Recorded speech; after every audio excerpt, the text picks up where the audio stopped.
자, 시작하겠습니다. 자, 5월 6월은 이제 자연지리의 파트하고, 그 다음에 이제, 지리교육론 파트하고, 그렇게 이제, 총 8주로 이제 이루어져 있는데, 좀 하시다 보면, 약간 분량이 좀 넘어갈 수도 있습니다. 그래서 총 8주에다가, 지금 현재, 예상하는 거는, 요 8주 안에 자연지리하고 지리교육론하고 이렇게 두 가지를 이제 두 파트를 정리를 하는데 약간 모자랄 수도 있습니다. 그래서 요 8주에다가 한 1, 2주 정도 좀 보강을 좀 할 것 같고 자, 일단 들어가기 전에 이제 미리 좀 말씀을 드리겠습니다. 보강은 한 토요일 정도에 할 겁니다. 만약에 하게 된다면 토요일 정도에 하게 되고 시간은 뭐 거의 똑같이 1시부터 7시까지 그 정도 이제 구성이 될 거고요. 그 다음에 지금 새로 오신 분들이 좀 있으니까 어떻게 이제 진행이 되는지 그 진행 방법을 좀 먼저 말씀을 좀 드리겠습니다. 이제 일단 오시면 제가 백지를 하나씩 이제 좀 드릴 겁니다. 그 백지에다가 뭐를 정리를 하시는 거냐면 저번 주에 한 주 동안 배웠었던 내용을 개조식으로 요약 정리를 하는 겁니다. 그래서 그냥 와서 그냥 주저주저 다 적는 게 아니라 내가 머릿속에 어느 정도 정리가 되어 있는지 그거를 이제 테스트하는 파트니까 한 30분 정도 일찍 오셔서 오면 뒤에 이제 백지가 좀 놓여 있을 거예요. 그거 한 장씩 가져가셔서 전주에 배웠던 내용을 개조식으로 쭉 이제 정리를 그렇게 해주시면 되고 그 다음에 그렇게 정리를 하고 나면 그걸 싹 모았다가 여기 인원수에 맞춰서 쑥 다 복사를 다 할 겁니다. 그래서 나눠드릴 건데 나눠드리면 그냥 그걸 받고 이제 끝나는 게 아니라 나는 요런 파트에 대해 정리를 했는데 이분들은 이런 것 정리했네. 그래서 나름대로 이제 비교를 할 수 있게끔 한 주 동안 내가 이제 뭐가 좀 부족했는지 그런 것들을 이제 다시 되돌아보는 그런 반성의 시간을 조금 가지시면 될 것 같습니다. 그래서 오시면 30분 정도 일찍 오셔서 전주에 배웠던 내용을 요약 정리하는 이제 그런 시간이 좀 있고 그 다음에 이제 실제 수업이 진행이 되면 한 60분에서 80분 정도로 그냥 쭉 갑니다. 한 타임에 그렇게 이제 쭉 진행이 되고 나서 중간중간에 질문 내지는 질의응답 내지는 소규모 토론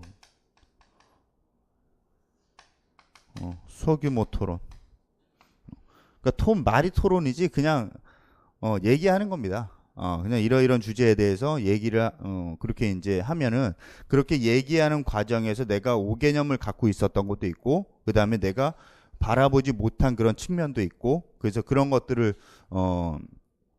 좀 보완하는 그런 작업들이니까 쉬는 시간에 이제 주저없이 그렇게 질문 그 다음에 어떤 주제에 대해서 소규모 토론 그러니까 이거는 매번 매 시간 있는 게 아니라 그때마다 좀 달라집니다.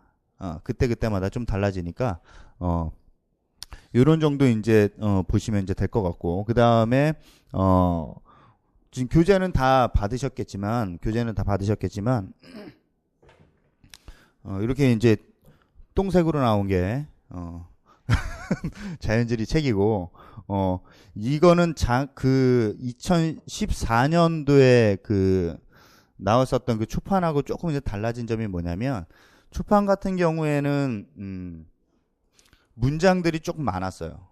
근데 그런 문장들을 조금 이제 빼고 그 다음에 해당 사진, 해당 그림과 관련된 그 내용과 관련된 그림이나 사진을 조금 이제 집어넣고 그 다음에 그 문장으로 된 그런 내용들 같은 경우에 좀 이해가 좀 쉽지 않은 그런 내용들이 좀 이제 있는데 그런 내용들은 표로 만들어서 거의 한 번에 이렇게 좀 정리를 할 수 있게끔 그렇게 좀 재조정을 좀 한 겁니다. 그 다음에 최신 기출 문제들 이제 다 집어넣고 그렇게 이제 만들어 놓은 교재니까 이거 하나로 모든 거를 다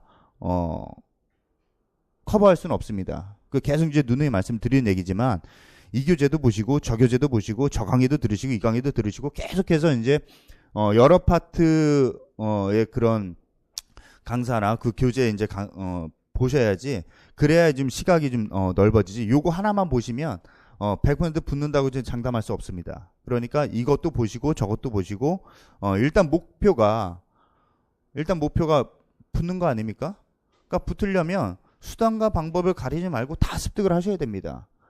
그러니까 꼭 요거 하나만 보시라는 말씀을 제가 드리기가 굉장히 좀 힘들고, 그래서 기회가 되면 여러 가지 이제 책들이나 그런 것들이 좀 보셨으면 좋겠고, 그 다음에 이제 한 7, 8월 달 정도 되면 제가 이제 뭐를 좀 말씀을 드릴 거냐면 7, 8월 달은 이제 문제풀이와 관련된 그런 강의인데, 그거를 한다는 게 아니라 매년 한 7, 8월 정도 되면 새로운 책이 나옵니다.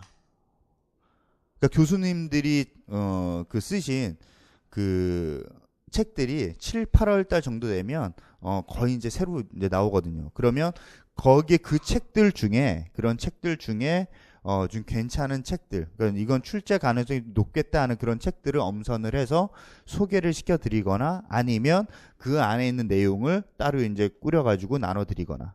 그래서 이런 것들 이제 제가 작업을 해서 이제 드리니까 너무 이제 걱정하지 마시고, 뭐 예를 들어서 뭐 이런 겁니다. 도시사회지리학, 그런 책들은 거의 이제 그 전에는 읽히지 않았는데, 그게 이제 새로 딱 나오고 나서부터 지금까지 계속해서 그 책에서 이제 출제가 되고 있는 것처럼, 교재가 새로 나오면 일단은 한번 의심을 좀 해볼 필요가 있습니다. 그렇다고 이제 그 책을 다 사시기는 부담스러우니까 그런 책들은 이제 자주 보고, 여기서 좀 괜찮겠다 하는 것들은 발췌를 해서 이제 나눠드릴 거니까 그렇게 이제 보시면 되고, 그 다음에 거의 매주 논문이 제공될 겁니다. 거의 매주. 그래서 오늘도 한 서너 개 정도 이제 한 4개인가요? 드린 것 같은데, 요 논문 같은 경우에는 처음부터 끝까지 이 논문을 분석을 하라고 드린 게 아닙니다. 분석을 하라고 드린 게 아니라 우리가 배우는 그런 내용과 관련된 부분을 발췌를 하시고, 내용과 연관되어 있는 그런 부분들은 이제 발췌를 해서 이제 보셔야 되고, 그 다음에 이것도 나는 보기가 힘들다, 이것도 보기가 좀 시간적 여유가 좀 부족하다 하면 그 논문이나 자료에 나온 그림, 그래프 등등 이런 것들을 위주로 이제 보시는 게 좀 좋을 것 같습니다. 그래서 논문을 이제 드리면 그거를 분석을 하라고 드리는 게 아니기 때문에 처음부터 끝까지 다 안 읽으셔야 됩니다. 우리가 배우는 그런 내용과 연관되어 있는 부분만 발췌해서 이제 보시고, 그 다음에 그림이라든지 사진이라든지 그래프라든지 이제 이런 부분들을 위주로 보시면 조금 이제 괜찮지 않을까, 이런 생각이 좀 듭니다. 그래서 거의 매주 이제 이렇게 나가니까 물론 안 나가는 경우도 있습니다. 해당 관련된 논문이 없거나, 아니면 제가 못 찾거나, 아니면 좀 너무 디테일하게 들어간 그런 논문들 같은 경우에는 제가 이제 안 드리고 그런 것까지 이제 볼 필요 없다라고 이제 판단을 해서 소개는 해드리겠지만 굳이 그렇게 볼 필요 없다라고 이제 말씀을 좀 드리겠습니다. 그래서 논문 보시면 해당 관련된 내용, 그 다음에 자료 위주로, 그 다음에 7, 8월 달쯤에 교재가 새로 나오면 거기에서 나온 좀 괜찮은 책이라든지 이제 그런 것들 제가 발췌를 해서 이제 좀 소개를 좀 드릴 거고, 그 다음에 수업 중간중간에 계속해서 이제 질문이나 토론 같은 경우에 이제 진행을 하고 있고, 그 다음에 오시면 30분 먼저 오셔서 전주에 배웠던 내용을 요약 정리, 그리고 이거를 가지고 여기 인원수만큼 복사를 해서 나눠드리며 그걸로 자기 반성 그렇게 이제 하다 보면 내가 뭐가 부족한지, 그 다음에 뭐가 이제 머릿속에 잘 정리되어 있는지 그런 것들이 이제 파악이 되니까 잘 정리되지 않는 부분들 위주로 복습을 이제 하시면 될 것 같습니다. 그 다음에 총 8주 동안 이런 내용들로 이제 구성이 이제 될 거고, 이 자연지리는 말 그대로 지형학하고 기후학하고 이렇게 이제 두 파트로 이제 구성이 이제 될 겁니다. 그래서 오늘부터 나가는 이런 내용들이 자연지리 이제 파트와 관련된 내용인데, 이 자연지리 파트와 관련된 내용을 공부하실 때 가장 중요한 게 뭘 것 같습니까? 가장 중요한 게. 자, 이제 들어가는 겁니다. 가장 중요한 게 뭘 것 같습니까? 그런 거 없이 그냥 공부하시면 안 됩니다. 처음에 풍화부터 나와서 풍화부터 해야지, 그렇게 이제 가시면 안 되고, 자연 인문지리 파트를 공략할 때는 뭐가 가장 중요했다? 내용의 이해가 중요했습니다. 그러니까 용어 정리가 아니라 내용의 이해가 중요했다. 그러면 이 자연지리 파트를 정리할 때는 뭐가 가장 중요하겠습니까? 얘는 가장 기본이 용어 정리입니다. 자연지리 파트는 용어에서 출발해서 용어에서 끝납니다. 이 용어를 잘 해석을 하시면 뭐까지 되냐면 그 지형이나 어떤 기후가 나왔을 때 형성 원인이 파악이 됩니다. 그러니까 우리가 이제 뭐 성인이라고 얘기하는 형성 원인이 이제 파악이 되고, 그 다음에 형성 과정도 파악이 되고, 그 다음에 얘가 현재 어떻게 이용되고 있는지, 이런 내용들이 한꺼번에 정리가 쫙 됩니다.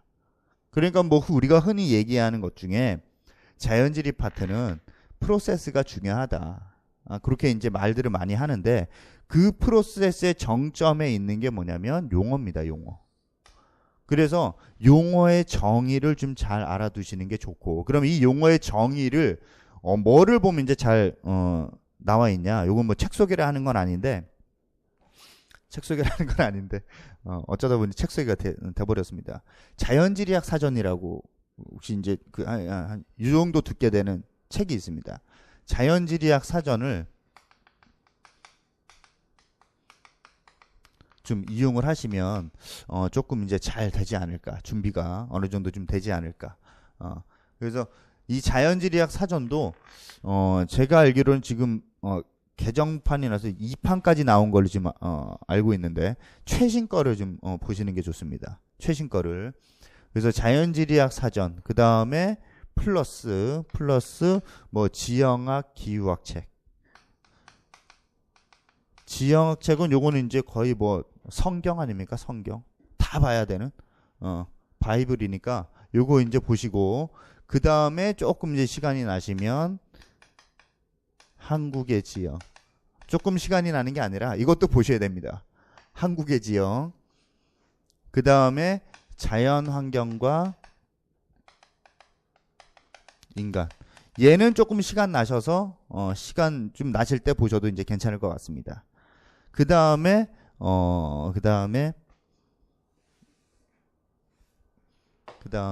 또 이제 맥라이트, 요 맥라이트 요 책에서 그림이 조금 응용이 되는 것 같습니다. 내용은 지형학이나 한국의 지형이나 자연환경 이런 책들에서 좀 나오지만, 그림 자료나 사진 자료는 여기에서 조금 응용이 되는 측면이 있으니까 얘네들을 보실 때는 주로 이제 자료 위주로 이렇게 보시는 게 좀 괜찮을 것 같습니다. 최근에 이 책에서 한 몇 문제 정도가 그대로 이제 그 그림을 따온 게 있으니까 맥라이트, 지형학의 맥을 잡아주는 그래서 이 책도 이제 보시면 좋을 것 같습니다. 그 다음에 뭐 기후학 같은 경우에는 이제 뭐 얘도 이제 거의 뭐 성경이니까 그래서 요거 이제 보시면 될 것 같고, 그 다음에 조금 시간이 나면 현대 기후학이라는 책이 있습니다. 현대기후학이라는 책이 있습니다. 얘도 이제 조금 시간이 나면 보셔도 괜찮을 것 같고. 그래서 가장 기본적으로 이제 보셔야 될 책은 얘하고 그다음에 얘하고 얘네 세 개 정도만 보셔도 시간이 없으면 요 세 개 정도만 보셔도 크게 이제 큰 무리는 없을 것 같습니다. 물론 우리 교재에는 이 책뿐만 아니라 여러 가지 논문이나 이제 등등등 여러 가지 내용들을 다 이제 종합적으로 보고 이제 정리를 이제 해놓은 거라서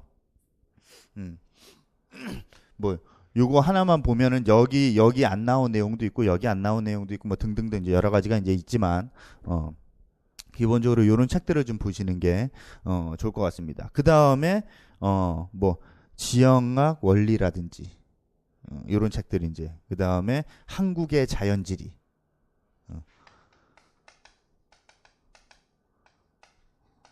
원리 그 다음에 한국의 자연지리 이런 책들은 좀 참고로 좀 보시면 될 것 같습니다. 가장 기본적으로 보셔야 될 거는 이제 이런 책들이 이제 가장 이제 내용적으로는 중요할 것 같고 그 다음에 나머지 책들 중에서도 나머지 책들 같은 경우에는 거의 뭐 자료 위주로 이렇게 보시면 조금 이제 괜찮지 않을까 이런 생각이 이제 듭니다. 그리고 항상 자연지리 파트 공부하실 때 얘를 좀 유념해서 잘 보시면 될 것 같습니다. 거의 뭐 용어 정리부터 이제 시작해서 용어 정리로 이제 끝나는 게 자연지리 파트니까. 그래서 이 용어를 좀 잘 알아두시면 좋고, 그럼 용어 중에서도 이제 제가 이제 흔히 쓰는 말 용어의 정의가 이제 가장 중요하다. 그렇게 이제 말씀을 좀 드리고 싶습니다. 그래서 8주 동안 이렇게 이제 자연지리하고 지리교육론 파트하고 이제 그렇게 이제 진행을 할 건데 자연지리 파트는 어떻게 이제 보셔야 되는지도 이제 전체적으로 좀 말씀을 드렸습니다. 자, 그러면 이제 오리엔테이션은 여기까지 하고 바로 이제 들어가도록 하겠습니다. 3, 4, 5, 6월 달에 같이 이제 묶여가는 그런 강의이기 때문에 3, 4월 달에 그 처음 시작했을 때 그때 이제 OT하고는 조금 이제 다른 양상이 좀 있긴 하지만 그다음에 요거 말씀드려야 되겠구나. 지리교육론 책은 요 보라색 책으로 이제 얘도 그때 그 전보다는 조금 이제 내용이 조금 더 추가가 됐습니다. 내용이 더 추가가 됐고 비교적 간단하게 한 4개 파트 정도로만 이제 구성을 해놨으니까 얘를 이제 뭐 요 책도 보실 때 크게 뭐 어려운 점은 뭐 없을 것 같습니다. 자, 그 다음에 이제 본격적으로 이제 들어가겠습니다. 자, 오늘 쓰셨던 그런 내용들은 좀 이따 이제 복사해서 오늘 쓴 게 아니지 저번 주에 이제 쓰셨던 것들은 좀 이따 복사해서 좀 나눠드리겠습니다. 자, 그럼 이제 첫 번째 지형학부터 이제 들어가겠습니다. 일단 이 지형학은 거기 첫 번째 페이지에 이제 나와 있는 것처럼 총 12개의 테마로 구성을 해놨습니다. 총 12개의 테마로. 그래서 풍화, 메스, 사면지형 발달, 유수, 하천, 건조, 카르스트, 빙하, 주빙하, 해안, 습곡, 단층, 화산 뭐 이런 식으로 이제 정리를 좀 해놨는데 이 중에서 풍화, 메스, 사면지형 등등등 이렇게 뭐 여러 가지 쭉 내용이 있지만 필수적으로 좀 보셔야 될 부분도 있지만 얘네들은 시간이 없을 때 좀 스킵하셔도 되는 부분들도 있습니다. 사실 어떤 파트가 이제 그러냐면 요 사면 지형과 관련된 내용은 시간이 없으면 그냥 넘어가셔도 상관없습니다. 자, 우리는 지리학을 하고 있는 게 아니라 시험을 준비하는 사람들이기 때문에 이 수험 공부의 가장 기본은 뭐다? 기출문제 분석이다. 그런데 사면지형 같은 경우에는 실제 기출에서 나온 적이 한 번도 없었기 때문에 굳이 나는 공부하고 싶다 그러면 얘네들 하셔도 되는데 그는 시간이 안 된다. 이것까지 볼 여력이 없다. 그러면 그냥 스킵하셔도 상관없습니다. 근데 우리는 이제 요거까지 다 이제 보고 갈 거니까 너무 이제 걱정 안 하셔도 되고 자, 그럼 풍화부터 이제 그 사면지형을 제외한 나머지 파트 같은 경우에는 좀 자세하게 잘 봐야 되는 그런 내용들이 좀 있습니다. 지금까지 시험 문제 계속해서 기출이 됐었던 그런 파트가 이제 쭉 정리가 돼 있고, 그 다음에 습곡 단층과 관련된 파트는 나중에 한 번 더 말씀을 드리겠지만 거의 기본적인 사항에서만 등장합니다.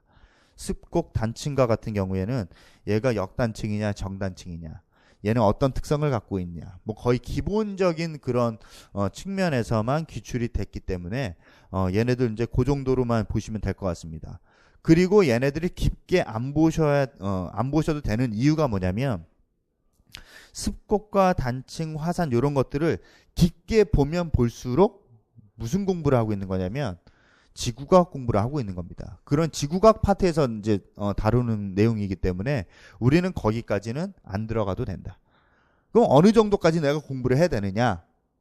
그거는 이제 기출 문제에서 다루는 정도까지만 들어가면 될 것 같습니다. 그 정도 이제 그 정도에서 다루는 게 거의 뭐 기본적인 내용이니까, 얘가 역단층이냐 정단층이냐 어떤 특징을 갖고 있냐 뭐 그런 정도 이제 내용이니까 그 정도로만 이제 보고 가셔도 될 것 같습니다. 그래서 지형학 파트 같은 경우는 총 12개 파트인데 실질적으로 내가 완전히 꽂혀서 공부를 해야 되는 거는 한 9개 파트 정도. 그 중에서 사면지형 같은 경우는 시간 안 되면 그냥 스킵하셔도 상관없고, 물론 지리를 정말 좋아하고 지리학을 정말 하고 싶고 그래서 이제 지리과로 오고 그래서 이제 선생님 되고 싶고 이런 분들도 있을 겁니다. 근데 그런 분들한테는 얘기가 잘 안 먹힐 수도 있는데, 우리는 어차피 목표가 되는 거 아닙니까? 내년에 출근하는 거 아닙니까? 중학교건 고등학교 내년에 출근하는 게 목적이기 때문에 일단 시험에 붙어야 출근할 수 있으니까 시험에 나오는 거 위주로 그렇게 이제 가도록 하겠습니다. 자, 그럼 첫 번째 이제 풍화작용부터 이제 들어가겠습니다. 이 풍화작용을 들어갈 때 가장 기본적인 내용이 이제 뭐냐면, 풍화 파트에 가장 풍화라는 내용을 이제 공부하실 때 가장 기본적인 내용이 뭐가 있냐면 두 가지가 있습니다. 첫 번째는 뭐냐면 풍화의 특징을 좀 파악해라. 풍화의 특징. 근데 풍화의 특징이라 그러면 이게 무슨 얘기인지 하나도 잘 이해가 안 됩니다. 무슨 얘기냐면 요겁니다. 요 표에 나와 있는 요런 내용들. 요런 내용들. 암석이 이렇게 풍화작용을 받아서 풍화 물질을 만들고 결국 어떤 지형을 만드는구나. 그런데 여기에는 내적 작용, 외적 작용도 있고, 그 다음에 지형의 변화를 일으켜서 지금 현재 우리가 보이는 그런 지형을 보여주고 있구나. 이렇게 현재 우리가 보여준 요 지형을 쭉 이제 거꾸로 이제 역탐색에서 이제 가게 되면 여기 이제 암석부터 들어가게 된다. 그래서 얘네들이 어떻게 풍화를 받는지 이런 특징들을 이제 보실 필요가 있고, 그 다음에 두 번째는 뭐냐면 요 풍화에 의해서 만들어진 지형, 풍화 지형, 여기에 초점이 있습니다. 그래서 실질적으로 풍화 작용과 그 관련된 문제들을 이제 보시면 특징보다는 이 풍화 지형 자체에 초점을 두고 공부를 하셔야 된다. 뭐 타폰이라든지 토르라든지 뭐 이런 풍화 지형 자체에 초점을 두고 공부를 하셔야 된다. 이게 가장 큰 겁니다. 그럼 풍화 작용이라 그래서 여기서부터 처음부터 끝까지 쭉 다 보는 게 아니라 가장 기본적인 건 풍화 지형에 초점이 있다. 풍화 지형에 초점이 있다. 그래서 제가 이런 말씀을 드리는 이유가 뭐냐면 공부를 하시다 보면 또 복습을 하시다 보면 시간이 안 될 수도 있습니다. 마음은 급하고 진도는 안 나가고 봐도 눈에 안 들어오고 그럴 때 다른 건 싹 다 잊어버리시고 풍화지형 요거 하나만 보시란 뜻입니다. 그러면 그런 게 주로 시험 문제 출제될 가능성이 높다. 물론 지금은 이제 여유가 아직까지는 조금 있으니까 같이 이제 이렇게 보셔도 되는데 나중에 시간이 없을 때는 이런 거 이제 포인트를 이제 가르쳐 드리니까 그거 위주로 그렇게 이제 보셔도 될 것 같습니다. 자, 그러면 이제 풍화 작용을 이렇게 이제 분류를 했는데 여기에서 이제 쭉 보시면 뭐 여러 가지 암석이 있고 그 암석에 여러 가지 이제 성질들이 나오고 제가 이 그림을 갖다 놓은 이유가 뭐냐면 풍화 작용에서 가장 그 전체적인 그림을 잘 나타내주고 있는 게 기출 문제에서 이제 나왔었던 내용인데 그 기출 문제에서 요 그림을 냈습니다. 그래서 이 그림 가만히 보니까 그림 아니 요 표를 가만히 보니까 요게 이제 가장 풍화 작용의 기본이 아닌가 싶어서 매번 이걸 응용을 하고 있습니다. 매번.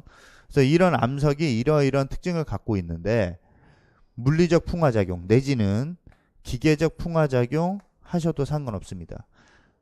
나중에 답안지를 혹시나 이런 문제가 나왔을 때 답안지 작성할 때 이거 물리적 풍화작용 써야 되는지 기계적 풍화작용 써야 되는지 막 애매할 때가 있습니다. 아무거나 쓰셔도 상관없습니다.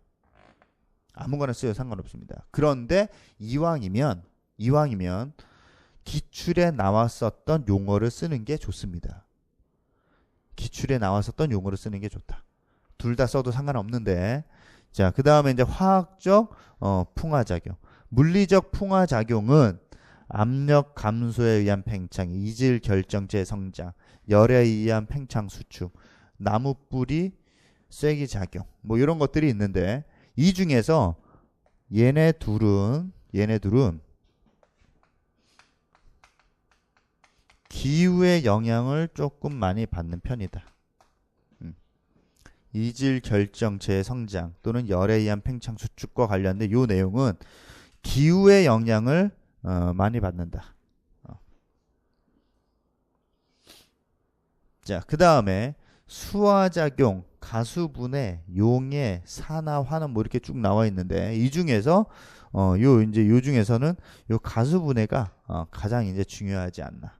왜냐하면 수화작용, 용해작용, 산화, 환원 이런 거 같은 경우에는 주로 이제 화학이라든지 아니면 지구과학이라든지 이런 데서 이제 좀 깊게 다루는 내용이고 가수분해 같은 경우에는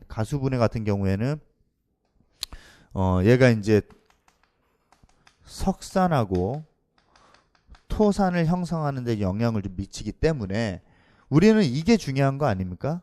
얘가 이제 중요한 건데 얘를 어떻게 만드느냐 그걸 쭉 추적을 해보면 화학적 풍화작용 중에 가수분해의 영향을 좀 많이 받는다. 그래서 다른 것보다는 요 가수분해가 조금 이제 중요하지 않을까 이런 생각이 좀 들고 그 다음에 용해작용 같은 경우에는 얘는 굉장히 쉽습니다. 하나밖에 없습니다. 카르스트 지형과 관련된 그런 내용이기 때문에 뭐 용해작용 같은 경우에는 비교적 이제 쉽게 좀 다가갈 수 있다. 그래서 암석이 이렇게 화학적 풍화작용, 물리적 풍화작용을 받아서 이렇게 분해가 되면 풍화 물질을 만들어낸다. 그 중에서 이제 가장 대표적인 게 이제 토양. 좀 이따 이제 그림으로 이제 보시겠지만 풍화 물질, 토양을 이제 만들어낸다. 그리고 암석이 풍화작용을 받으면 결국 뭐가 된다? 토양이 만들어진다. 뭐 이런 뜻이기도 합니다. 그 다음에 세프롤라이트 얘도 이제 중요하다.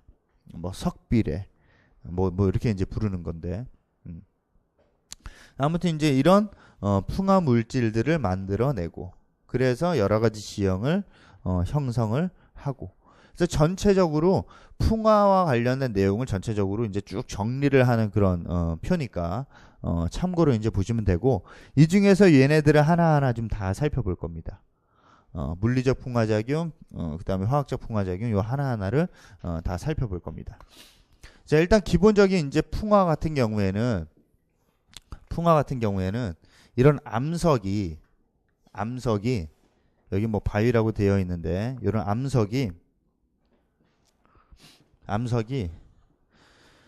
물이나 바람이나 식물, 뿌리 뭐 이런 것들을 통해서 이렇게 풍화를 받으면 돌을 모래 정도로 이제 부서지는 거고 얘네가 토양 생성 작용을 받아서 결국 토양이 만들어지는 거.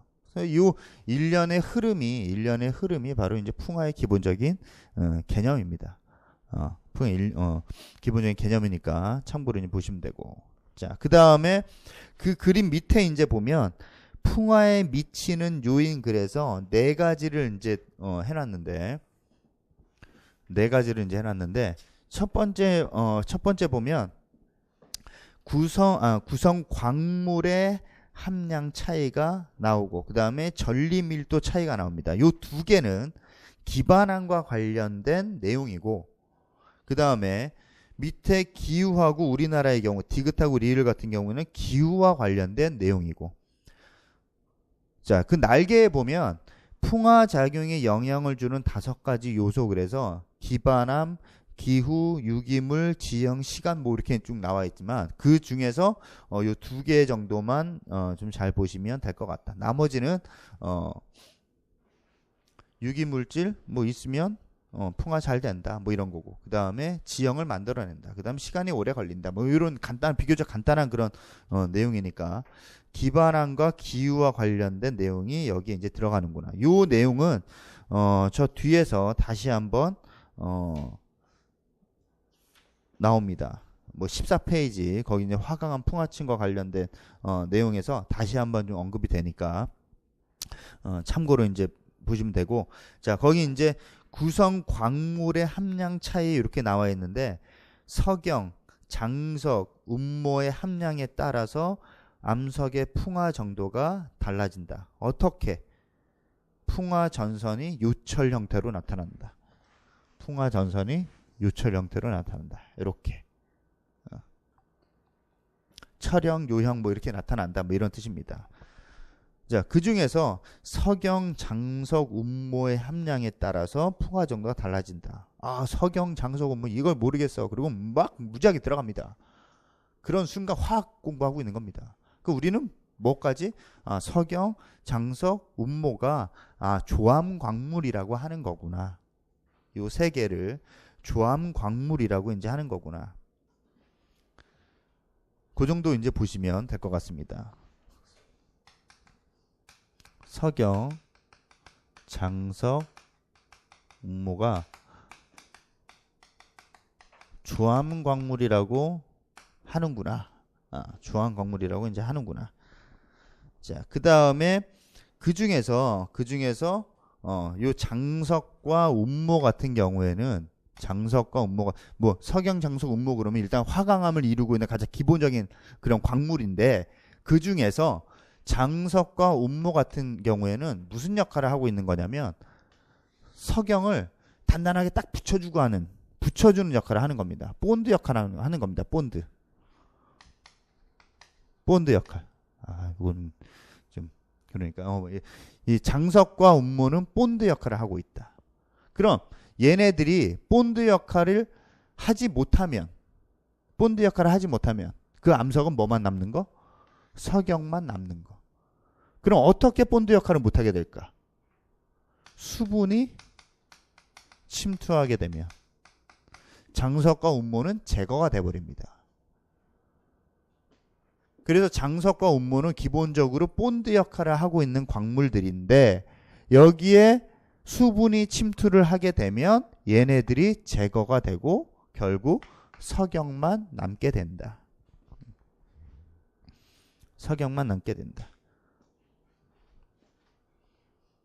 그러면 함량 차이 때문에 풍화 전선이 이렇게 나타나겠구나. 얘네들이 비슷하게 똑같이 있으면 이렇게 나타나는 게 아니라 이렇게 나타날 겁니다. 그런데 그게 아니라 얘네들은 수분 침투가 되면서 계속해서 없어지고 얘네들은 석영은 남고, 그러니까 풍화 전선이 이렇게 요철 형태로 만들어지게 된다. 뭐 이제 이런 내용들이고, 그 다음에 두 번째는 전리 밀도 차이인데, 안정지계의 화강암에서 규모가 큰 지형이 형성된다. 이런 것처럼 보른하르트가 이제 형성이 된다. 근데 거기 뭐 조산대에서는 보른하르트 형성이 잘 안 된다. 뭐 이렇게 나와 있는데, 잘 되는 지역도 있고 안 되는 지역도 있습니다. 그러니까 조산대라 그래서 다 안 된다라는 게 아니라 안 되는 지역도 있고 되는 지역도 있다. 그럼 그 차이가 뭐 때문에? 뭐 때문에 어떨 때 어떤 지역은 되고 어떤 지역은 안 되고. 그 차이가 뭘 것 같습니까? 거기 이제 제목에 써 있습니다. 전리 밀도 차이. 그러니까 전리 밀도에 따라서 어떤 지역은 얘가 잘 되고 어떤 지역은 잘 안 되고. 잘 안 되고. 그래서 전리 밀도 차이에 따라서 이렇게 이제 풍화가 잘 되는지 안 되는지 그 예를 보른하르트로 이제 든 겁니다. 얘네가 이제 있다 그러면 보른하르트가 있다 그러면 얘는 전리 밀도가 높은 거 낮은 거 이렇게 이해를 하시라는 겁니다. 자, 그 다음에 이제 세 번째 보면 기후가 나와 있는데 풍화 정도는 수분과 기온에 의해서 결정된다. 이게 이제 가장 큰 틀입니다. 수분과 기온에 의해서 풍화가 잘 이루어지고 또는 잘 안 이루어지고. 그러니까 습기가 많고 온도가 높을수록 풍화가 잘 이루어진다. 뭐 이제 그런 개념으로 보시면 될 것 같습니다. 그래서 한랭, 수분, 고온, 다습 이렇게 나와 있으니까 둘 다 수분, 다습, 습기가 많다는 겁니다. 그런 지역들 같은 경우에는 풍화가 잘 된다, 안 된다? 된다. 근데 그 중에서도 기온이 높은 경우와 낮은 경우에는 주로 기계적 또는 물리적 풍화작용이 활발하다는 뜻이고, 그 다음에 기온이 높은 경우에는 주로 화학적 풍화작용이 활발하다는 뜻이고. 자, 그 다음에 우리나라의 경우에는 빙기 때, 간빙기 때 그 경험을 통해서 일라이트가 나오기도 하고, 그 다음에 카올리나이트가 나오기도 하고. 자, 포인트를 이렇게 잡으셔야 됩니다. 빙기 때 주빙하 기후를 경험했어. 그래서 일라이트가 나와. 그 다음에 후빙기 때 열대 수빙 기후, 그래서 열대 아열대 기후, 이런 기후를 통해서 카올리나이트가 나와. 그렇게 보시지 마시고 일라이트는 빙기 때 산물, 카올리나이트는 간빙기 때 산물, 이렇게 이제 보시라는 겁니다. 일라이트는 1차 점토, 카올리나이트는 2차 점토. 이렇게 점토가 1차 점토, 2차 점토 이렇게 구분이 되는데 1차 점토는 말 그대로 풍화를 받아서 그냥 바로 생성된 점토입니다. 2차 점토는 그 1차 점토, 그 1차적으로 만들어진 그 점토가 화학적 변화를 받아서 또는 그 광물의 그 뭐 변화를 받아서 그래서 성격이 변해버린 거. 그렇게 된 게 2차 점토. 그래서 1차 점토는 빙기 때 산물, 2차 점토는 간빙기 때 산물. 얘는 그 주빙하 기후를 겪은 거구나. 얘는 열대 기후를 겪은 거구나. 그렇게 이제 결과론적으로 얘네들을 보시면 좀 괜찮을 것 같습니다. 자, 그 다음에 이제 그 날개에 있는 보르나르트는 개인적으로 이제 보시면 될 것 같고, 자, 그 다음에 이제 넘기시면 암석과 관련된 내용이 나옵니다. 암석과 관련된 내용이 나오는데 이 암석을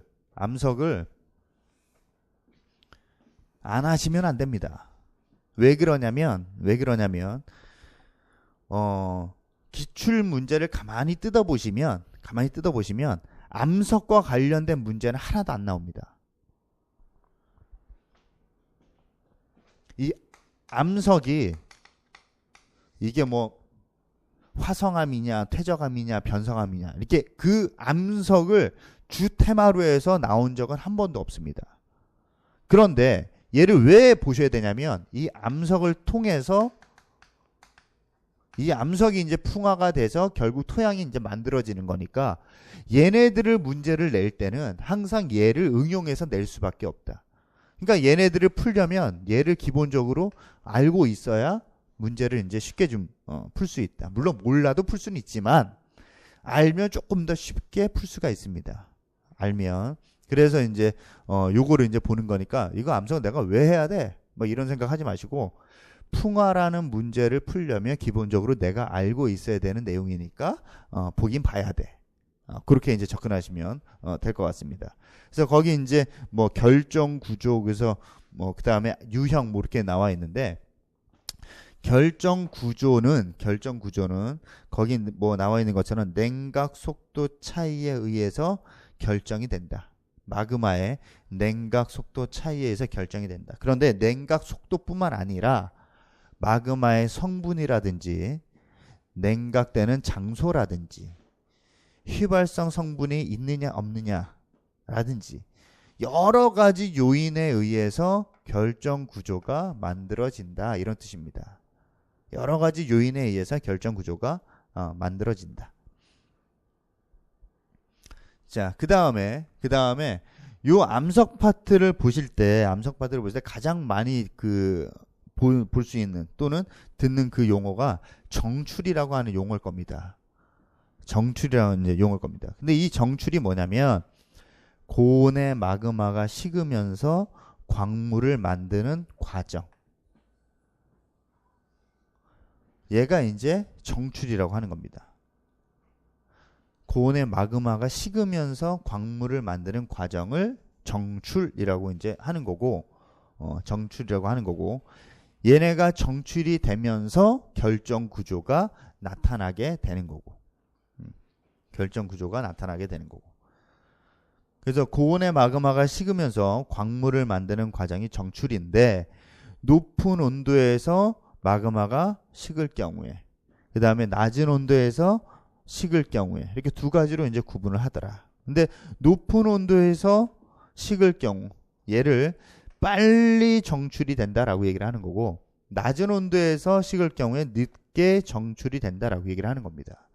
그러니까 빨리 정출이 되면 빨리 광물을 만드는 거 아닙니까? 식으면서 빨리빨리 광물을 만드는 겁니다. 그러면 빨리빨리 광물을 만들어내면 그 광물 자체가 커지겠습니까? 작아지겠습니까?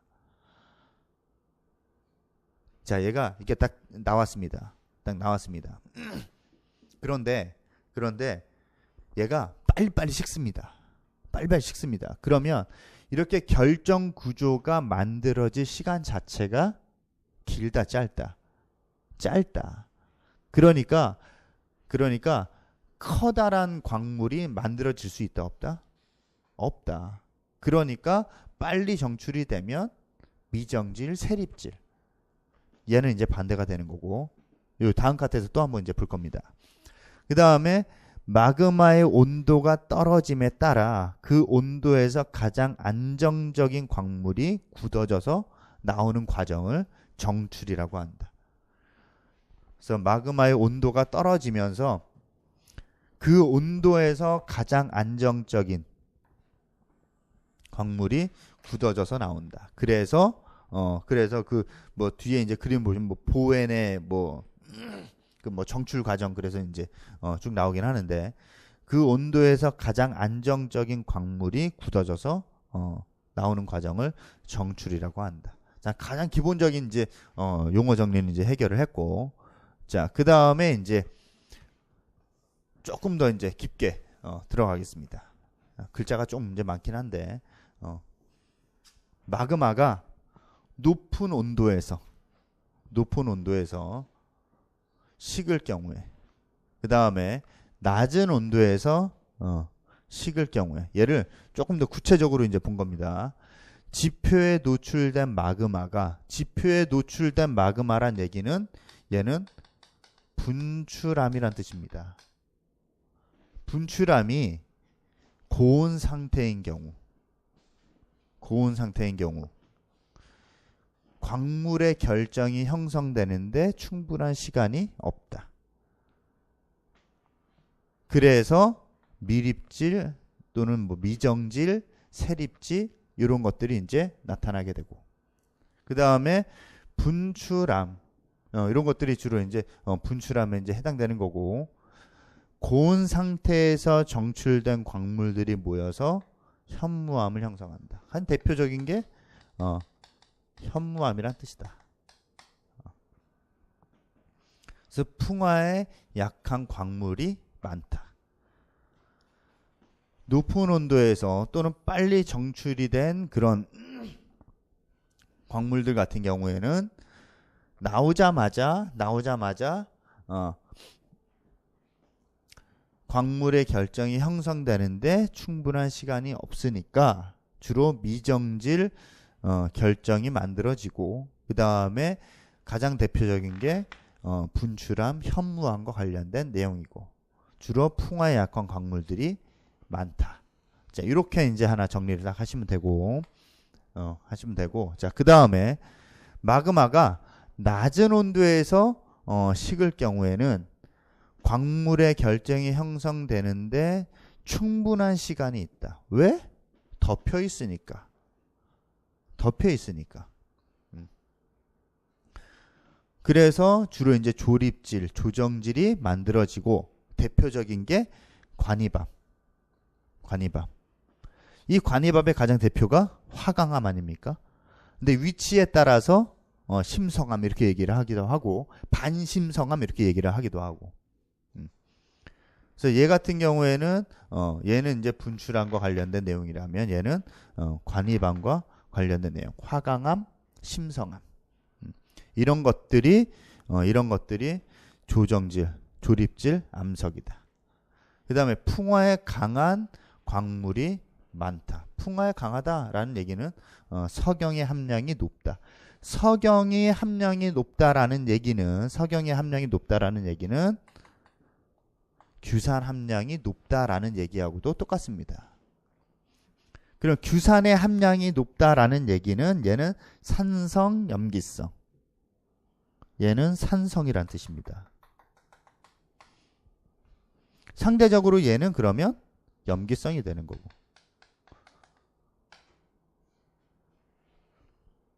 석영이 화학식이 이제 얘니까 SiO2 얘니까 석영의 함량이 높다. 그러면 얘는 산성이구나. 그러면 얘랑은 반대구나. 그 정도 이제 체크하시면 되고, 그 다음에 석영은 가장 낮은 온도에서 정출이 된다. 그 얘기는 석영이 많이 포함되어 있다. 석영이 많이 포함됐다는 얘기는 저온 상태에서 냉각됐다. 저온 상태에서 냉각이 됐다. 여기서 뭐 저온이라고 하면 진짜 온도가 막 이렇게 낮은 게 아니라 분출암보다는 상대적으로 낮은 그런 온도. 그래서 저온 상태에서 뭐 냉각됨을 의미한다. 뭐 그 정도 이제 개념을 좀 잡아놓으시면 될 것 같습니다. 그러면 거기 위에 나오는 그 결정 구조와 관련된 내용은 어느 정도 이제 좀 정리가 된 겁니다. 이런 내용들은 기본적으로 우리가 좀 참고로 알고 가야 되지 않을까. 높은 온도에서 정출이 됐다. 그러면은 광물의 결정이 형성되는데 시간이 충분하지 않아서 주로 미정질, 세립질 이런 것들이 만들어지고, 대표적인 게 분출암, 현무암과 관련된 염기성 용암이고, 그 다음에 마그마가 낮은 온도에서 또는 늦게 정출이 됐다라는 얘기는 그만큼 광물의 결정이 만들어질 시간 자체가 충분히 있었다. 그래서 조정질, 조립질 광물이 결정이 이제 나타나게 되고, 대표적인 게 관이밤, 그 다음에 화강암, 그 다음 위치에 따라서 심성암, 이렇게 이제 대표적인 암석이 되고, 그 다음에 풍화에 강하고, 석영의 함량이 높다라는 얘기는 규산의 함량이 높다. 그럼 얘는 산성이다. 그 다음에 관이된 마그마가 냉되기 시작하면 결정 분화 작용이 일어나서 화성을 만드는 중앙 광물이 정출되기 시작한다. 뭐 요거는 이제 두 번째 내용이랑 거의 뭐 비슷한 그런 내용이니까. 자, 그럼 여기까지 이제 보면 암석의 결정 구조는 가장 기본적으로 이제 좀 어느 정도 좀 정리가 이제 좀 되는 것 같습니다. 자, 그 다음에 밑에 화성암부터. 자, 화성암은 규산염 광물로 구성이 되어 있고, 이 규산염 광물은 다시 석영과 금속 광물로 구성이 되어 있다. 석영과 금속 광물로 구성이 되어 있다. 뭐 알루미늄, 철, 마그네슘 뭐 이런 것들로. 물론 뭐 이거 말고는 뭐 칼륨도 있고 뭐 나트륨도 있고 뭐 여러 가지 많습니다. 뭐 이거는 뭐하고 좀 연관시키시면 좋으냐면 지구과학 원인가 거기 이제 지구과학 원인가 지각의 구성 물질을 보면 요거 아마 기억나실 겁니다.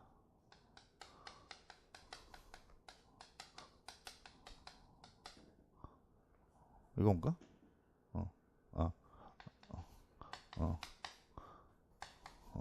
뭐 이렇게 이제 구성이 되어 있다. 여기가 지각의 구성 물질이 이렇게 되어 있답니다. 그러니까 이건 지구과학에서 이제 다루는 거니까 이런 것들이 이제 주로 이제 규산형 강물에 이제 해당이 된다. 뭐 이런 거고. 자, 그 다음에 이 화성암이 관이암, 분출암 뭐 이렇게 이제 구분이 되어 있는데 얘를 이제 어떻게 보시면 되냐면 지표가 이제 이렇게 있으면 이 지표 아래에서 이렇게 마그마가 꼬물꼬물 이렇게 올라와서 위로 탁 지표를 뚫고 올라오는 게 있습니다. 얘가 이제 분출암이 되는 거고, 얘가 못 뚫고 요 밑에서 이제 딱 멈춰버린 얘가 관입암이 이제 되는 거고, 분출은 말 그대로 분출을 했다는 뜻이고, 관입은 뭐의 반대말이냐면 관통의 반대말입니다. 관통은 뚫는 거 아닙니까? 근데 그 반대말이니까 관입, 못 뚫는 거. 그래서 관입암이라는 이제 말을 쓰는 겁니다. 그래서 이런 것들이 이제 화성암에 속한다. 그래서 관입암 같은 경우에는 저온에서 정출됐다는 얘기는 뭐가 많다? 규산의 함량이 높다. 산성이다. 좀 전에 봤었던 요 내용입니다. 자, 그 다음에 조정질 암석. 주로 화강암이 여기에 이제 해당이 된다. 대표적인 암석이 화강암.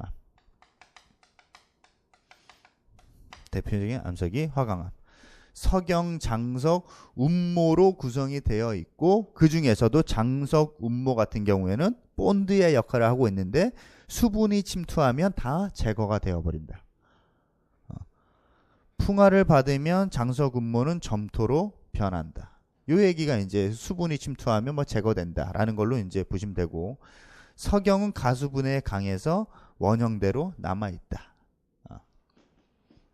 그래서 석영, 장석, 운모의 특징 정도로 보시면 될 것 같고, 자, 그 다음에 분출암 같은 경우에는 고온에서 정출되었다. 그래서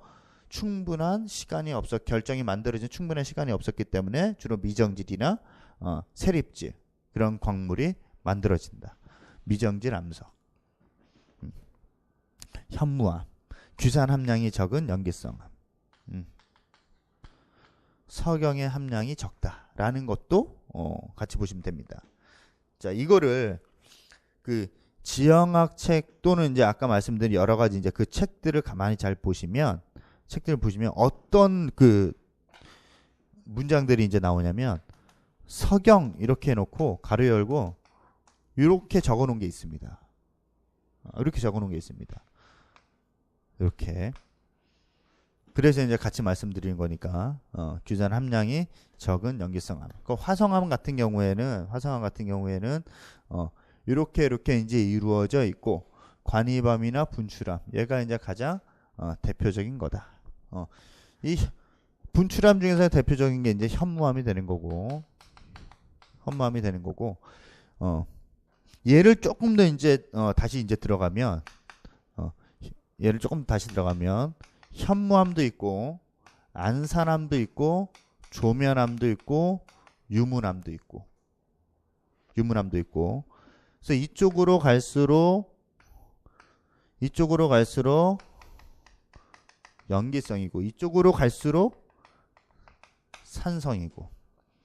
물론 얘하고 비교하면 얘가 이제 산성이고 이제 염기성이지만 얘네들을 가지고 다시 이제 이렇게 구분할 수도 있다. 뭐를 가지고? 석영이나 규산의 함량을 가지고. 그리고 이쪽으로 갈수록 유동성은 크게 나타나고, 얘네들은 뭐 유동성은 작게 나타나고, 유동성이 크다는 얘기는 점성은 작고, 유동성이 작다는 얘기는 점성은 크고, 끈적끈적한 정도니까. 여기까지가 교과서에 나오는, 고등학교 한국지리 교과서에 나오는 기본적인 내용들입니다. 여기까지가. 근데 여기서 조금 더 가면 이제 얘하고 이제 서로 비교를 하는 거예요. 우린 여기까지 이제 보셔야 된다. 조정질 암석, 미정질 암석 이제 이런 내용까지. 여기까지 보면은 이제 교과서에 나오는 그런 내용들이니까 뭐 쉽게 이제 가실 것 같은데, 여기에서 한 발짝 더 들어가서 이렇게까지 구분을 좀 할 수 있으면 좋겠다. 뭐 이런 겁니다. 자, 그 다음에 이제 퇴저감. 퇴저감 같은 경우에는 쇠설성, 비쇠설성 이렇게 크게 두 개로 이제 구분을 하고 있다. 쇠설성, 비쇠설성 이렇게 크게 두 개로 구분한다. 쇠설성 암석에는, 쇠설성 퇴적암에는 말 그대로 얘는 이제 퇴적암 아닙니까? 퇴적이 계속해서 이제 만들어져야 되는 그런 상황이 있어야 퇴적암이 형성이 된다. 그런 환경이 가장 대표적이었던 환경이 어떤 환경? 바닷속이거나 물속이었던 환경. 그런 환경에서 주로 이제 만들어지는 게 퇴적암. 왜? 그런 환경이 아니면 다 깎여 나가 버립니다. 그러니까 가만히 이제 이렇게 퇴적이 돼서 만들어져야 되는 그런 환경이 중요하다. 얘는. 그래서 가만히 이 암석들을 가만히 잘 보면 주로 물속에서 만들어지는 암석들이 많습니다. 많은 게 아니라 좀 있습니다. 자, 쇠설성 암석에는 여감, 사암, 이암, 그 다음에 응외암, 강력암, 얘네들은 화산 활동과 관련된 그런 암석들도 포함이 된다. 우리 교재에는 좀 빠져 있는 것 같은데, 응외암이라든지 강력암, 화산 강력암. 얘도 여감이고 얘도 여감입니다. 근데 얘는 강력이고 얘는 원력이고, 왜냐하면 얘는 유수의 영향을 받았기 때문에.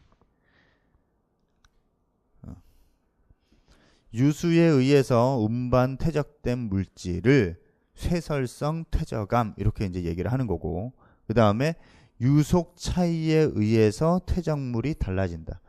유속의 차이에 의해서 퇴적물이 달라진다라는 얘기는 퇴적 유속을 고려했다라는 뜻이 되는 거고, 퇴적 유속을 고려했다는 뜻은 분급이 나타난다 이런 뜻입니다.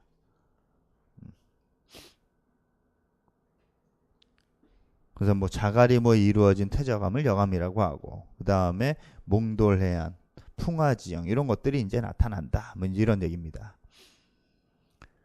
자, 쇠설성 퇴적암은 여감, 사암, 그 다음에 이암, 응회암, 그 다음에 화산 강력암.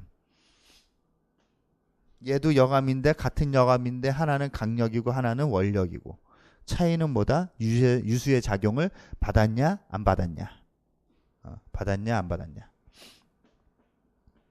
그 다음에 사암 같은 경우는 주로 이제 모래로 구성이 되어 있고 침식에 대한 저항력이 크다. 그래서 산지를 형성하고 있다. 공극률이 커서 지표 유출이 많지 않다. 공극률이라고 하는 건 입자 간의 거리입니다. 입자 간의 그 간극이니까 걔가 커서 지표 유출이 덜하다. 자, 그 다음에 이암, 쉐일이라고 이제 얘기하는 거는 주로 점토로 구성되어 있고 전체 퇴적암의 약 절반 정도를 차지하고 있다. 그 다음에 지표 유출이 심한 편이다. 그래서 침식에 약하다. 지표 유출이 많아서 침식에 약하다. 그 다음에 조직이 치밀해서 불투수층 역할을 한다. 자, 요거는 이류층에서도 다시 한번 나옵니다. 이류층에서 그 매스 무브먼트 보시면 이류층에서도 이제 이런 얘기가 또 한번 이제 나옵니다. 조직이 치밀해서 불투수층 역할을 하고 있다. 그래서 선상지 선단 부분에 땅 파면 물이 탁 이제 튀어나오는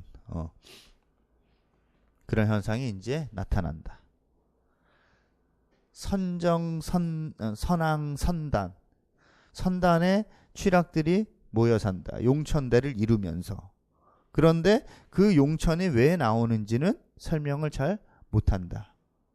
하지만 요걸 보면 이제 설명이 가능하다.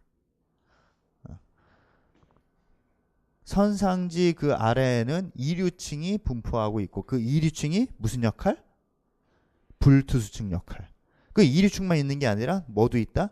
사력층도 있다. 근데 그 사력층이 하는 역할은 뭐다? 대수층 역할. 자, 그 다음에 셰일층 사이 상암층에는 피해 압수가 보존되어 있다.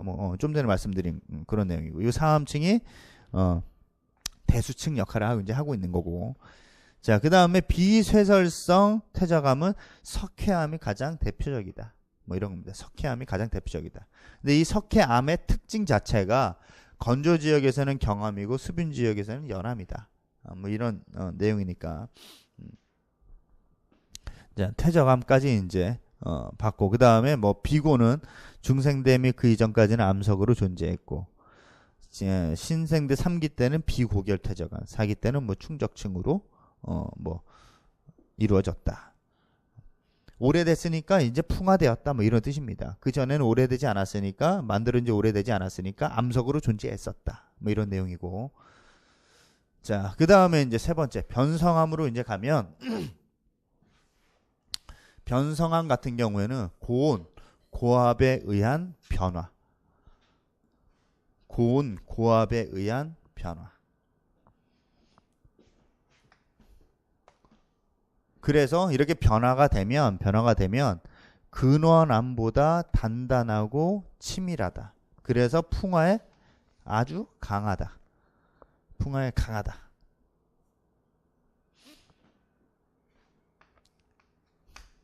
그래서 침식 분지의 주변에 이제 산지를 형성하고 있다. 그거는 요거하고 같이 연결시켜서 보시면 될 것 같습니다. 화강암이 이제 관입을 하면서 변성작용을 일으키는 게 이제 접촉 변성작용. 그래서 범위는 좀 이제 넓지 않은 편이고, 그 다음에 횡압력에 의해서 조산대에서 발생하는 게 광역 변성작용. 그래서 얘네들은 범위가 좀 넓은 편이고. 그래서 근원암보다 뭐 강하고 치밀해서 풍화에 강하다. 뭐 이 얘기는 침식분지 산지를 형성하고 있는 변성암 정도로 이제 보시면 될 것 같고, 그 다음에 얘는 요 접촉 변성 작용과 연관돼서 같이 보시면 될 것 같습니다. 자, 그 다음에 이제 이 변성암에 좀 이따 이제 그림으로 이제 다시 말씀드리겠습니다. 자, 지금 얘는 화성암과 관련된 기본적인 내용을 좀 정리를 이제 한 건데, 앞에서 말씀드렸던 내용이랑 거의 뭐 똑같습니다. 지하 깊은 곳에 있는 마그마가 지각의 약한 부분을 뚫고 지표로 분출되거나 지하에서 굳어서 형성된 게 화성암이다. 화성암이다. 용암이 지표를 뚫고 나와서 고화돼서 만들어지는 게 분출암. 아니면 관입암. 관입암. 자, 그 다음에 이거 분출이 돼서 이제 떨어지는 죽으러 가는 사람입니다. 이게 상상할 수 없는 온도라는데 대단한 사람입니다, 진짜.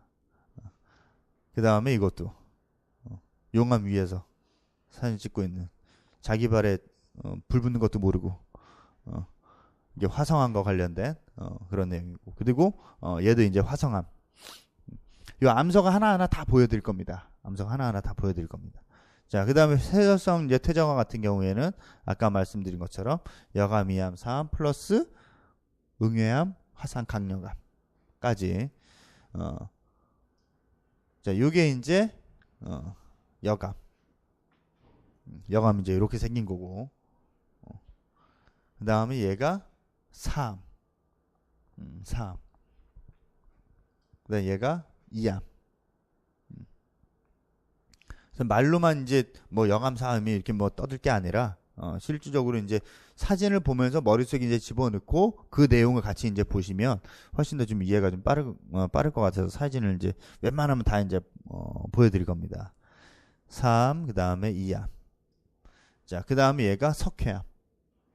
염산 뿌리니까 뽀글뽀글뽀글 올라오는 거. 얘는 이제 기출에 이제 한번 됐었던 그런 내용이니까. 원래 이제 비쇠설성 퇴적암에는 뭐 생물의 작용을 받아서, 그다음에 화학적으로 이제 영향을 받아서 만드는 퇴적암도 있다. 뭐 얘기하는데 우리는 거기까지는 이제 뭐 신경 안 써도 될 것 같습니다. 비쇠설성 퇴적암, 그 석회암이 가장 대표적이고 이런 이제 성질을 나타내고 있다. 자, 그 다음에 이제 변성암입니다. 올겨울을 참 따뜻하게 보내줬던 도깨비 주인공. 이 사람 때문에 저도 행복했습니다. 이 사람 때문에 저도 이제 행복했습니다. 근데 이게 평소에는 되게 이제 이렇게 온화하고 인자하고 열받으면 이제 이렇게 되는 겁니다. 열받으면 변성암의 기본적인 특징이라고 보시면 됩니다. 열받으면 이렇게 됩니다. 얘네들이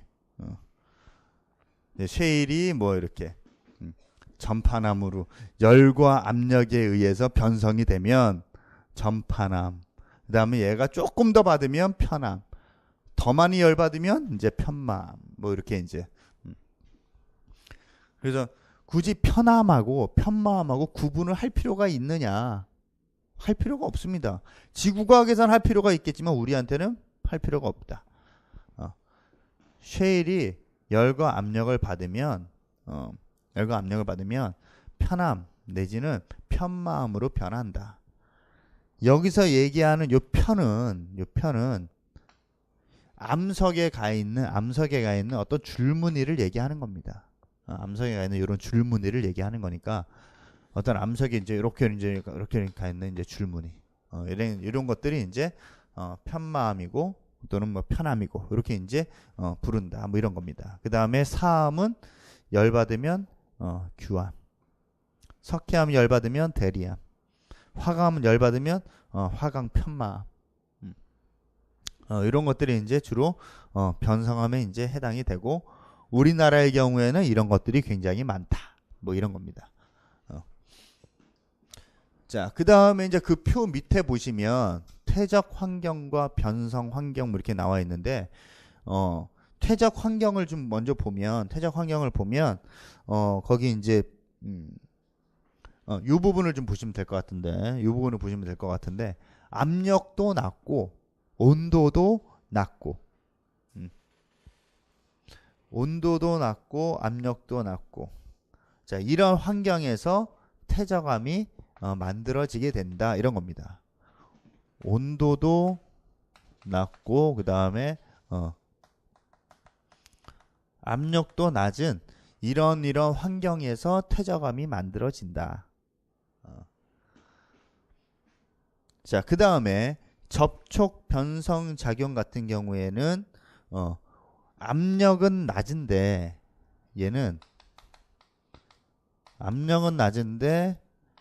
온도가 높은 이런 환경에서 주로 이제 나타나게 된다, 뭐 이런 거고. 그 다음에 광합 변성 작용 같은 경우에는 얘보다는 상대적으로 압력도 높고 그 다음에 온도도 높은 환경에서 만들어진다. 그래서 압력도 그러니까 뭐 고온 저압 정도로 보시면 되고 얘는 고온 고압 정도로 이제 보시면 되고.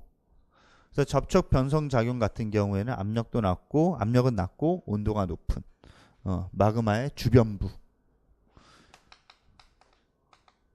마그마의 주변부에서 주로 이제 일어나는 변성 작용. 그 다음에 광역 변성 작용 같은 경우는 압력도 높고 온도가 높은 조산대에서 주로 이제 나타나는 변성 작용. 뭐 암석의 수라는 뭐 그냥 그 화살표대로 쭉 이제 보시면 되고, 그 오른쪽에 있는 퇴적 환경, 변성 환경. 퇴적 환경 같은 경우에는 온도는 낮고 압력이 낮은 요런 이제 환경에서 주로 퇴적이 되는 거고, 변성 작용은 온도나 압력이나 둘 중에 하나가 좀 변하게 되면 만들어지는 변성 작용이다. 그 중에서도 압력은 낮고 온도가 높은 경우에는 접촉 변성 작용, 그 다음에 고온 고압의 상태에서 만들어지는 게 광역 변성작용. 그 정도로 이제 보시면 될 것 같습니다. 자, 요런 그림은 이제 지구과학 교과서에 있는 그림이니까 기본적으로 좀 봐야 되지 않을까 싶습니다. 자, 그 다음에 이제 접촉 변성작용 같은 경우에 아까 이제 말씀드린 것처럼 화강암이 관입을 하면서 화강암이 이렇게 이제 관입을 하면서 그 주변의 암석과 부딪혀서 만들어지는 게 이제 변성암.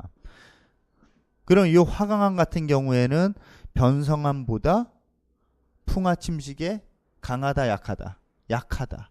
그래서 얘가 이제 이렇게 파이게 되고 얘가 이제 이렇게 나타나게 되면 얘는 뭐가 된다? 이제 침식 분지가 형성이 된다. 그래서 여기는 이제 편암 내지 편마암. 여기는 침식 분지의 바닥 같은 경우에는 화강암으로 이루어지고. 그래서 접촉 변성 작용을 받아서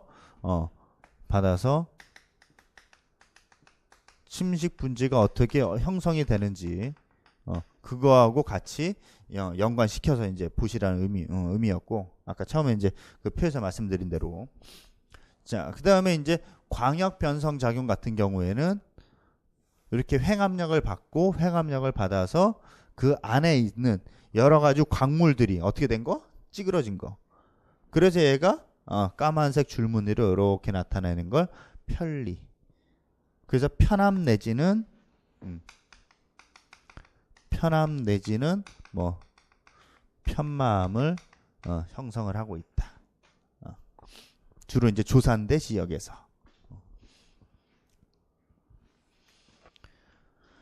자, 그 다음에 이제 넘어가시면 이제 기계적 풍화 작용과 관련된 내용. 자, 하나씩 좀 보겠습니다. 이제 기계적 풍화 작용, 그래서 그 제목 옆에다가 두껍게 좀 써놨습니다. 팽창, 수축에 따른 분리, 그 다음에 냉량 건조한 기후에서 주로 이제 나타난다. 뭐 이런 겁니다. 팽창, 수축에 따른 분리, 그 다음에 냉량 건조한 기후에서 주로 이제 나타난다. 그 다음에 거기에서 뭐 보면 건조한 기후 같은 경우에는 기계적 풍화가 비교적 잘 일어나고 있다. 자, 요것도 잘 보셔야 됩니다. 건조 지역 같은 경우에는 기계적 풍화가 비교적 잘 이루어진다. 요게 가장 근접한 말일 겁니다. 왜냐하면 건조 지역은 우리가 흔히 교과서에서는 이렇게 이제 나타나 있잖아요. 건조 지역 같은 경우는 기계적 풍화가 활발하다. 보통 이제 간략하게 그렇게 나와 있지만 사실은 건조 지역 같은 경우에는 기계적 풍화가 활발하지 않습니다. 왜냐하면 뭐 때문에? 수분이 부족하기 때문에. 그러니까 얘는 언제까지 활발하다 뭐 이런 얘기들은 언제까지 상대적인 개념으로 이제 보셔야 되지, 건조 지역 같은 경우에는 기계적 풍화 작용이 생각보다는 아주 활발하지 않습니다. 왜냐하면 수분이 너무나 부족하기 때문에 활발하지 않다. 그러면 왜 활발하다고 얘기를 하느냐? 뭐 때문에? 식생이 없으니까. 눈에 확 띄는 겁니다. 식생이 부족하기 때문에 활발한 것처럼 보인다. 이렇게 이제 정리하시면 됩니다. 식생이 부족하니까 활발한 것처럼 보인다. 근데 언제까지나 건조 지역 같은 경우는 기계적 풍화 작용이 활발하지 않다. 왜냐하면 수분이 부족하니까, 기본적으로.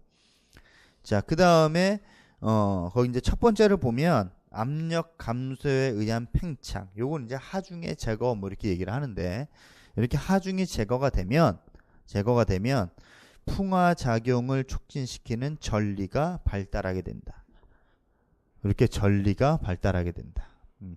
뭐 수평적 전리, 수직적 전리 뭐 이렇게 얘기를 하지만 아무튼 이런 전리가 발달을 하게 되고 그 다음에 거기 이제 뭐 나와 있는 것처럼 화강암 팽창에 의해서 전리가 이제 발달을 하게 된다.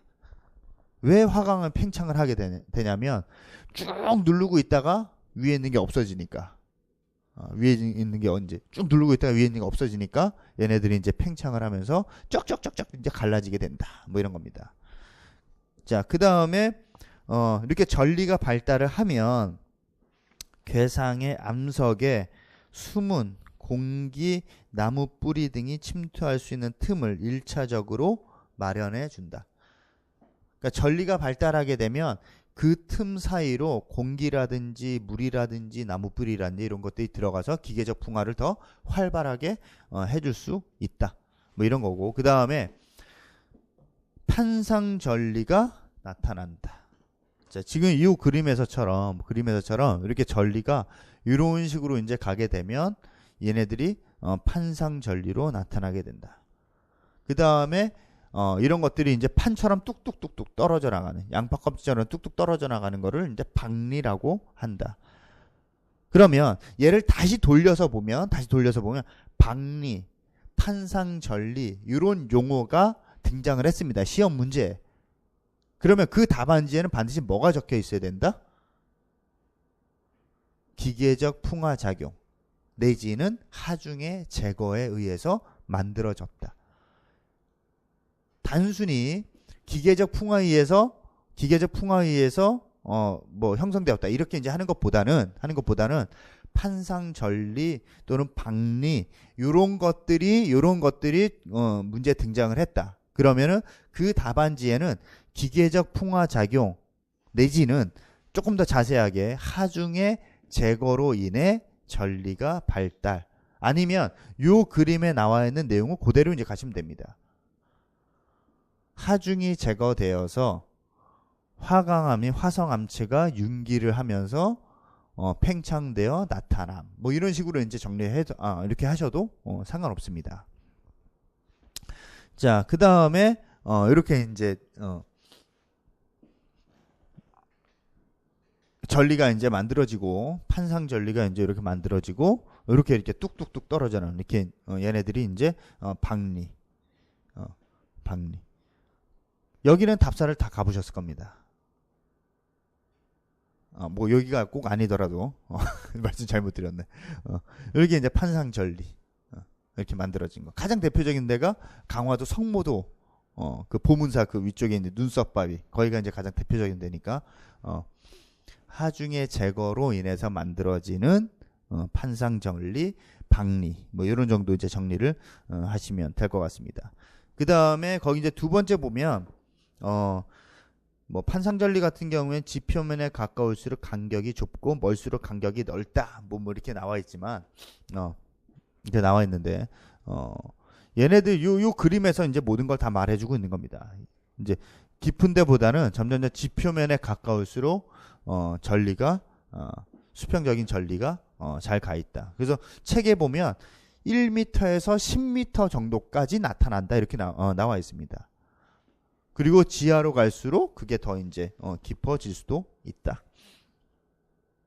그 얘네들이 지표면에 가까울수록 전리의 간격이 좁게 나타나고 그 다음에 멀수록 간격이 이렇게 넓게 나타나는 그 이유는 뭐 때문에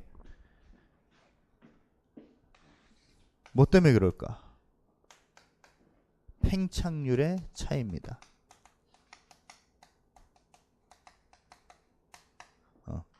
어려울 것 같지만 어려운 거 아닙니다. 팽창률의 차이 때문에 지표면에 가까울수록 전리의 간격이 가깝고 좁고 멀수록 넓게 나타난다. 팽창률의 차이 때문에 그렇다. 뭐 그렇게 이제 보시면 될 것 같습니다.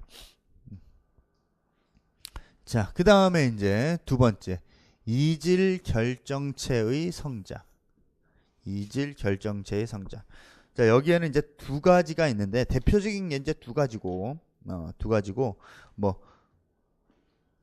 나무 뿌리 뭐 이런 것도 있으니까 대표적인 거 이제 두 가지 정도로 이제 보시면 될 것 같습니다. 빙정의 성장 또는 염정의 성장. 빙정의 성장은 거기 이제 나와 있는 것처럼 쐐기작용과 서리빨, 고위도 그리고 고산 지역에서 주로 이제 발달한다. 그 다음에 두 번째 짝대기가 이제 중요한데, 암석의 전리 사이로 수분이 침투한다. 암석의 전리 사이로 수분이 이제 침투를 하게 돼서 서리빨 혹은 빙정을 형성한다. 암석의 사이로 수분이 이제 이렇게 침투를 해서 얘네가 얼고 녹고 냉각과 해빙, 동결 융해를 반복을 하게 되고, 그러면서 암석이 점진적으로 붕괴가 되고, 얘가 매스 무브먼트에 의해서 운반이 돼서 강력이 쌓인다. 그래서 애추, 암개원, 암개류 이런 것들이 이제 형성하게 된다. 그 빙정의 성장에 의해서 만들어진 애추나 암개원 같은 경우에는 강력, 원력, 강력 이렇게 이제 가시라는 겁니다. 그 다음에 두 번째, 염정의 성장 같은 경우는 주로 이제 건조 기후나 해안 지역에서 나타나는 거. 그래서 건조 기후 같은 경우에는 모세관 현상에 의해서 지표로 올라오는 수분이 증발한 다음에 암석의 틈에 염류가 집적된다. 공극이 많은 사암은 염류의 영향을 많이 받는다. 자, 이거는 소금을 만드는 그 과정을 생각을 해보시면 될 것 같습니다. 처음에는 물입니다. 물. 그러다가 계속해서 증발이 되면 나중에 결정이 되는 거. 물론 아까 이제 처음에 그 암석에서 결정 구조할 때도 그게 이제 그런 내용이랑 거의 비슷하지만 소금을 만드는 그런 과정을 이렇게 보면 얘네들이 다 증발을 하고 나면 하얀색으로 쭉 이제 남는 거. 근데 그것보다 우리가 일상생활에서도 많이 볼 수 있습니다. 한여름에, 내년에 학교 가시면 그거 많이 보실 텐데, 한여름에 애들이 체육시간 끝나고 옵니다. 그럼 이게 까만색 티에 뒤에 보면 하얗게 다 올라와 있습니다. 이게 남학생들 그런 게 굉장히 이제 많을 건데, 그런 것들이 다 이제 여기에 해당된다. 서리빨 작용, 그다음에 모세관 현상 이런 거랑 같이 연관시켜서 보시면 될 것 같습니다. 물론 저는 이거는 프린트된 티입니다. 하얗게 만들어진 게 아니라 원래 프린트된 티입니다. 자, 그 다음에 이제 그 그림에서 이제 보시는 게 이제 이런 것들. 빗물이 이렇게 침투를 해서 얼었다 녹았다 하면서 이렇게 쩍쩍쩍쩍 이제 갈라지는 게 바로 이질 결정체 성장. 빙정의 성장, 염정의 성장 보시면 되고, 그 다음에 실제로 이렇게 갈라진 거. 이 사람이 쪼갠 거 아닙니다. 이 사람이 쪼갠 게 아니라 빗물이 쪼갠 겁니다. 수분이 들어가서. 자, 그 다음에 이제 뒤로 넘겨보시면 열에 의한 팽창 수축 이렇게 나와 있는데, 거기 이제 건조 지역과 고산 기후 지역에서 활발하다. 일교차, 연교차가 크기 때문에. 그 다음에 열에 의한 팽창 수축은 주로 어디에서? 암석의 표층에 집중이 된다. 암석의 표층에 집중이 되고, 그 다음에 거기 이제 열 전도율이 낮아서 냉각과 가열의 효과가 표층에 집중이 된다. 그래서 표층이 점점 붕괴된다.